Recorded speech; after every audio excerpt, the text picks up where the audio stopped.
السلام علیکم۔ شفق YouTube channel کے ساتھ میں ہوں آپ کی ہوسٹ مہرما۔ موت سے زندگی کی طرف پلٹنے والوں کے سچے، نصیحت آموز، سبق آموز اور سنسنی خیز واقعات۔ آج انہی واقعات میں سے چند ایک کا ذکر آپ کے سامنے پیش کرتی ہوں۔ Khalid Latif Khalid senior head master retired Shorkot شہر جھنگ کہتے ہیں 14 اگست 1947 کو وطن عزیز پاکستان معرض وجود میں آیا۔ یہ ایک چھوٹا سا جملہ ہے، لیکن اس میں بے شمار ان گنت لاتعداد قربانیوں کی داستان پوشیدہ ہے۔ اس دن ہزاروں سہاگ لٹ گئے، ہزاروں بچے یتیم ہو گئے، ہزاروں ماؤں بہنوں بیٹیوں کی عصمتیں تار تار ہوئیں۔ بہت سارے لوگ مشرقی پنجاب کے ہندو اور سکھ گنڈوں کے ہاتھوں زخمی ہوئے اور انہوں نے جام شہادت نوش کیا۔ ہزاروں مال و اسباب سے محروم ہو گئے۔ اماں ہوا کی بیٹیاں اپنے والدین سے بچھڑ گئیں۔ میری 2 پھپھو زاد بہنوں کا تاحال کوئی پتہ نہیں۔ وہ اپنے والدین کو یاد کرتے کرتے تڑپ کر سلگ کر مر گئی ہوں گی یا مر جائیں گی۔ ان کے والدین اور اکلوتا بھائی ان کی جدائی میں آنسو بہاتے بہاتے اس جہان فانی سے رخصت ہو گئے۔ مجھے خالد لطیف کے نام سے موسوم کیا جاتا ہے۔ 12 اپریل 1945 کو انڈیا مشرقی پنجاب کے ضلع فیروز پور تحصیل موگا کے گاؤں لوپوں میں ایسے دور میں صفحہ ہستی پر نمودار ہوا جب انگریز کی سامراجیت ہندوؤں کی بہیمت کا راج تھا۔ ہندوستان کی تقسیم کی تحریک زوروں پر تھی۔ ہندوستان، خاص طور پر مشرقی پنجاب کے مسلمانوں میں بے چینی اور سراسیمگی بدرجہ عدم موجود تھی۔ والد صاحب کا اسم گرامی محمد عبداللہ تھا۔ وہ ایک نامور طبیب کے طور پر جانے جاتے تھے۔ ہمارا گاؤں سکھ آبادی کی اکثریت پر مشتمل تھا۔ مسلمان آٹے میں نمک کے برابر تھے۔ میں انگلی کے سہارے چلنے والا بچہ ہی تھا۔ ارد گرد کے حالات سے بے نیاز تھا اور معصوم کھیلوں میں مصروف، اس بات سے بے خبر تھا کہ مستقبل قریب میں سیاسی بھونچال آنے والا ہے۔ گھڑی ٹک ٹک کرتی رہی، رات آئی اور ڈھل گئی۔ یہ مجھے علم نہیں کہ میری والدہ محترمہ مرحوم نے میرے اور میری 2 بہنوں کے ساتھ اپنا آبائی گاؤں کب اور کس حالت میں چھوڑا۔ جو کچھ انہوں نے مجھے بتایا وہی صفحہ کرتاس پر لا رہا ہوں۔ لوگ جب قافلوں کی شکل میں نقل مکانی کر رہے تھے، سکھ گنڈے مسلمان قافلوں پر حملہ آور ہو رہے تھے۔ بھگدڑ مچی ہوئی تھی۔ اسی دوران ہم والد محترم سے بچھڑ گئے۔ وہ میری والدہ کے لیے جان کا لمحہ تھا، لیکن انہوں نے ہمت نہ ہاری۔ وہ مجھے اپنی گود میں اٹھا کر اور دونوں بہنوں کو انگلی پکڑا کر نامعلوم منزل کی طرف گامزن تھیں۔ حوصلہ افزا بات یہ تھی کہ ہم پاکستان جا رہے تھے۔ خدا خدا کر کے ہزارہ مشکلات اور مصیبتیں جھیلنے کے بعد ہم ضلع فیصل آباد لائل پور، موجودہ ضلع ٹوبہ ٹیک سنگھ کے ایک گاؤں پہنچے۔ مجھے یہ قطعی علم نہیں کہ ہم کس طرح اور کن حالات میں یہاں پہنچے۔ میری والدہ محترمہ مرحومہ مرتے دم تک 5/10/1981 ان دکھوں کا ذکر کرتی رہیں۔ اپنے شہید عزیز رشتہ داروں کا ذکر کرتے ہوئے ان کی آنکھیں اشک بار ہو جاتیں۔ آنسو تھے کہ جاری اور ساری رہتے، اشک تھے کہ رکنے کا نام نہ لیتے۔ میں پہلے ذکر کر چکا ہوں کہ میرے والد صاحب ہم سے بچھڑ گئے تھے۔ اللہ تعالیٰ قادر و کریم ہے، جس نے ہمیں 2 خوشیاں عطا کیں، ایک پاکستان کی اور دوسری بچھڑے ہوئے باپ کا 2 ماہ بعد موجزانہ طور پر مل جانا۔ میں کم عمر تھا، مجھے کچھ سمجھ نہ آتی کہ ماں کیا باتیں کرتی ہے اور کیوں روتی ہے۔ جو بڑا ہوتا گیا، میری والدہ تسلسل کے ساتھ اپنے جھیلے ہوئے مصائب و علائم کا تذکرہ کرتی۔ 87 سال کی عمر میں مجھے بھی سمجھ آنے لگی کہ 8.5 سال کی عمر میں مجھے بھی سمجھ آنے لگی کہ ہم ہندوستان چھوڑ کر پاکستان آئے ہیں۔ پھر تو یہ عالم تھا کہ مجھے رات کو سنے ہوئے واقعات، قتل و غارت کے واقعات خوابوں میں نظر آنے لگے اور میں ڈر کر نیند سے بیدار ہو جاتا۔ جب میں ذرا اور بڑا ہوا تو میں نے اپنی والدہ محترمہ سے استفسار کرنا شروع کر دیا کہ میری دائیں پسلیوں کے نیچے زخم کا نشان کیسے بنا، تو ماں کے صبر کا پیمانہ لبریز ہو گیا، آنکھوں میں آنسو تیرنے لگے اور بھرائی ہوئی آواز میں کہا کہ یہ زخم اس وقت ہوا تھا جب ہم اپنے گھر سے نکل کر انجانے راستوں پر سفر کر رہے تھے۔ راستے میں رات پڑ گئی، میں حیران و پریشان تھی کہ کہاں جاؤں، کون سا راستہ اختیار کروں۔ ساتھ ہی ایک گاؤں تھا، جلاؤ گھراؤ اور مارو پکڑو کی آوازیں آ رہی تھیں۔ میں سوچوں میں گمسم تھی کہ مجھے خیال آیا کہ اس گاؤں میں آپ کے والد کے ایک سکھ دوست رہتے ہیں۔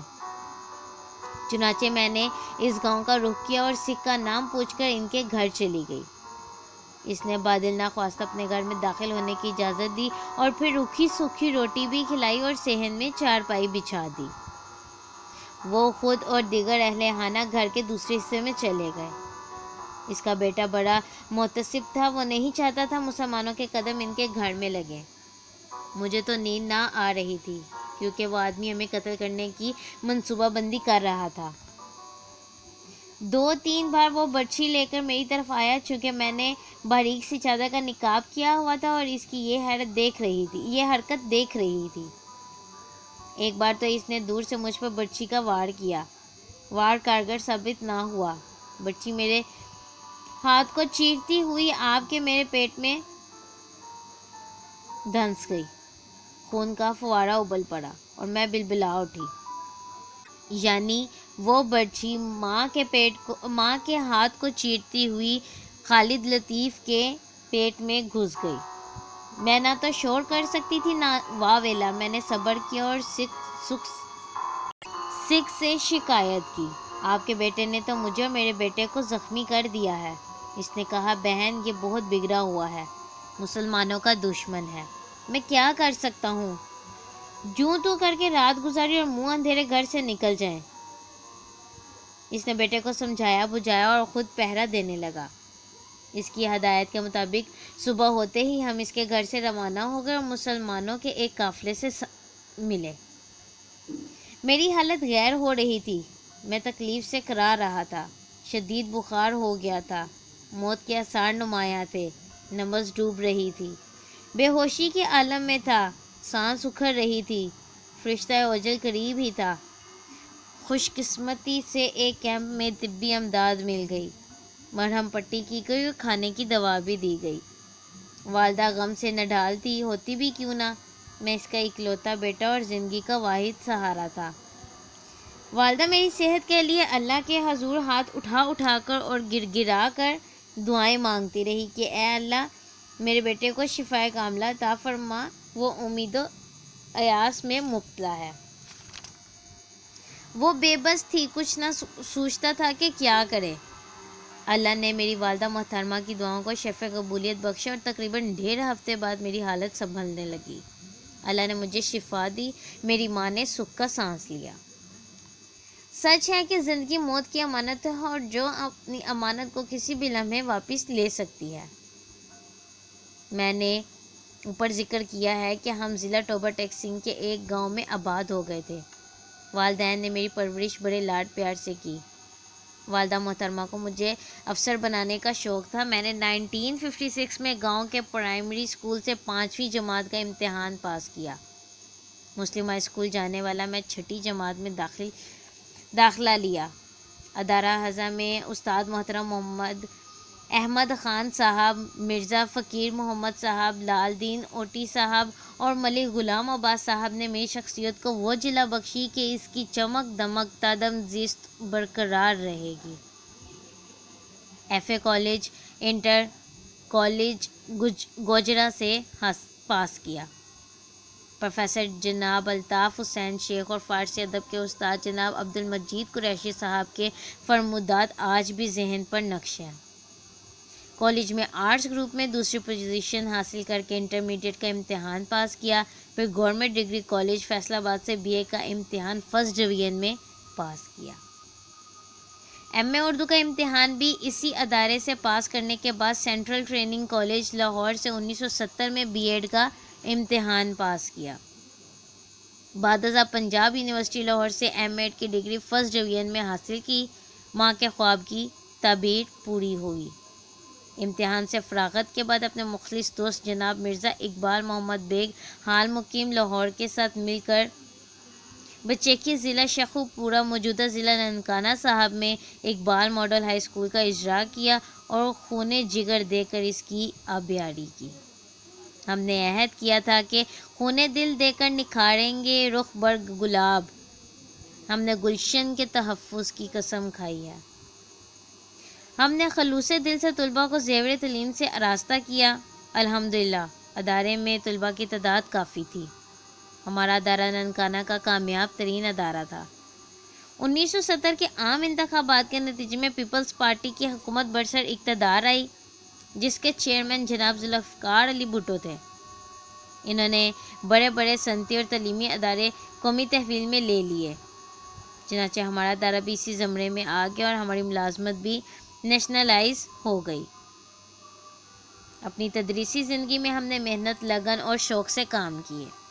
ہماری محنت رنگ لائی اور ہمارے ادارے کے فارغ التحصیل طلباء میں Rana Abdullatif Babar brigadier Pak army, Rana Abdurrahim Khan director IB، brigadier Rana Aftab Khan, Muhammad Aslam brigadier, lieutenant colonel Rana Muhammad Afzaal Rai, Mumtaz Hussain secretary Punjab assembly, Fazal Hussain ایوان کالم نگار نوائے وقت، ایڈیشنل سیشن جج چودھری طلب حسین، سیشن جج Mian Faiz Muhammad, Rana Muhammad Azam Khan SP rangers, SP traffic Sardar Muhammad Asif Khan, inspector police Rai Javed, inspector police Rana Tahir Khan, advocate Rai ولدیت